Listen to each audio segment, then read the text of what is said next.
مراحل سے گزرتا ہے۔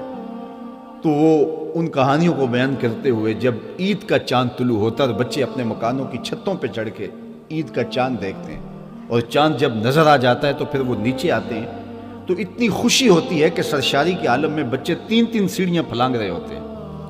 تو جب وہ آخری سیڑھی پہ آتے ہیں تو شور سن کے باپ بھی پہنچ چکا ہوتا ہے، اور سیڑھیوں پر ہی اپنے بچے کو اپنی آغوش میں لے کے سمیٹ لیتا ہے اور اس کا منہ چومتا ہے، اور یہ خوشی کا عالم جو ہے وہ اور دوبالا ہو جاتا ہے۔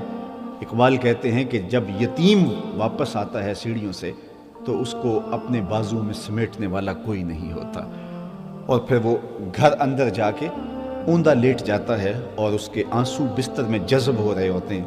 اقبال تصور میں ہی یتیم کو وہاں سے اٹھاتے ہیں اور کہتے ہیں آ تجھے میں حضور کی دہلیز پہ لے چلوں، تیرے دکھوں کا مداوا کہیں اور نہیں ہوگا، تیرے دکھوں کا مداوا اسی چوکھٹ پہ ہوگا۔ اور آقا کریم یتیم کے سر پہ ہاتھ رکھتے ہیں اور اسے کہتے ہیں کہ تجھے میرے ساتھ ایک نسبت ہے کہ میں بھی در یتیم ہوں اور تو بھی یتیم ہے، اور یتیم کے چہرے پہ پھر مسکراہٹ آ جاتی ہے۔ پھر حضور علیہ السلام اپنی امت سے مخاطب ہوتے ہیں۔ اقبال تصور میں یہ کہانی بیان کر رہا ہے کہ گر تم سمجھو تو 100 باتوں کی یہ ایک بات ہے، آبرو میری یتیمی کی تمہارے ہاتھ ہے۔ تو یتیم کے درد حضور جانتے ہیں، اس لیے کہ حضور اس مرحلے سے گزرے ہیں، اور یہاں تک لوگوں کو تاکید کی کائنات کے اندر اتنا حساس دل آپ کو کسی کا نہیں ملے گا جو میرے حضور کو اللہ نے عطا کیا۔ عزیز علیہ ما عنتم، تمہارا مشقت میں پڑنا اس نبی کو جو ہے وہ اس نبی پر گراں ہوتا ہے اور اس کے دل پہ بوجھ آتا ہے، بلکہ فرمایا لو تدخل شوکۃ فی رجل احدکم لوجدت علمھا، تمہارے پاؤں میں کانٹا بھی چبھے تو اس کی تکلیف مجھے ہوتی ہے۔ مبتلائے درد ہو کوئی عضو روتی ہے آنکھ، کس قدر ہم درد سارے جسم کی ہوتی ہے آنکھ۔ تو لوگوں کے جذبات کا کیسے لحاظ رکھا، اللہ اکبر۔ یہاں تک حکم دیا کہ غریب کے سامنے اپنی دولت کی نمائش نہ کرو، بیوہ کے سامنے اپنی بیوی سے ملاطفت نہ کرو، بلکہ یتیم کے سامنے اپنے بچے کو بیٹا کہہ کے نہ پکارو۔ ہمارا بیٹا ہے، بیٹا کہہ کے پکار لیں گے تو حرج بھی کیا، کہا تم نہیں جانتے کہ جب تم اپنے بیٹے کو بیٹا کہہ کے پکارتے ہو، اس سے اظہار محبت کرتے ہو، تو یتیم کو اپنا باپ یاد آ جاتا ہے، اور اس کے پھر دکھوں کا مداوا کس کے پاس ہے۔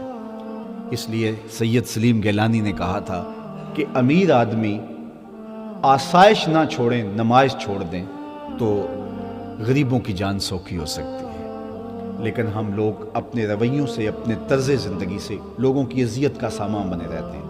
میرے حضور نے جو دین دیا اس میں تو اتنی حساسیت ہے کہ اپنے گوشت کی خوشبو سے غریب ہمسائے کو تکلیف نہ دو، یا تو تھوڑا سا پانی زیادہ ڈال لو، اور فرمایا شوربے کی ایک پیالی ہمسایوں کے گھر بھی بھیج دو، اور اگر تم اس پوزیشن میں نہیں ہو تو پھر ایسے زاویے میں، ایسے انداز میں اس کو پکاؤ کہ غریب کے بچوں تک اس کی خوشبو مہک نہ پہنچ سکے۔ بچے تو بچے ہوتے ہیں، ضد کر بیٹھے تو ان بلکتے ہوئے بچوں کے آنسو کون پوچھے گا؟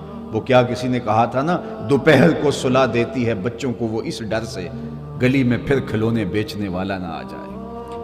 تو اس لیے لوگوں کے جذبات کا خیال رکھنے کی تلقین کی گئی۔ دیکھیے کسی کو کھانا کھلا دینا یہ بات بڑی نہیں ہوتی ہے۔ اللہ تعالیٰ نے قرآن مجید میں سورہ الفجر کے اندر ارشاد فرمایا کلا بل لا تکرمون الیتیم، تمہارا مسئلہ یہ نہیں ہے کہ تم یتیموں کو کھانا نہیں دیتے، نہیں، بلکہ تمہارا مسئلہ یہ ہے تم یتیموں کو عزت نہیں دیتے۔ بچا ہوا کھانا کہیں پھینکنے کی بجائے کسی کے منہ میں پڑ جائے اچھی بات ہے، یہ تو کمال نہیں ہے۔